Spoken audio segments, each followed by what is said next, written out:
SMG Word Daily with Father Jason. We are on day 23. Pinili ka niya at pipiliing paulit-ulit sa kabila ng lahat. Makabagbag damdamin ng Ebanghelyo ngayon, ito ang pagtawag ni Jesus sa kanyang mga unang alagad. Umakyat sa bundok, dinasalan niya ang kanyang gagawin. At napakaganda ng sinabi sa atin sa araw na ito. Tinawag niya ang mga nais niya. He called those whom He wanted. Isang maiksing pangungusap, ngunit kayang pagalingin ang mga takot na ilang dekada nating kinikimkim. Marami sa atin ang nabubuhay na parang tolerated lang and never desired, never wanted. Lagi natin kailangan patunayan ang ating mga sarili para lamang tayo ay mapili, para tayo ay mahalin. Ngunit pakinggan natin ang Ebanghelyo ngayon.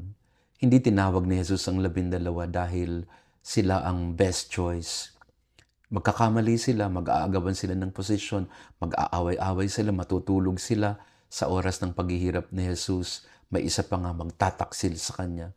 Pero ganun pa man ang tinawag niya. Tinawag niya ang mga alagad kahit hindi sila karapat-dapat. Ninais niya sila. Hinangad niya sila. Ito ang puso ng ating buhay pananampalataya. Hindi dahil sa pinili natin ng Diyos, kundi dahil pinili niya tayo. He has chosen us.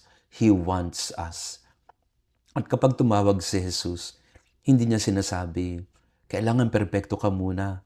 Kailangan tanggalin mo muna ang lahat ng mga bisyo mo, mga pagkakamali mo, mga sugat mo. Hindi trahedya ang sugat.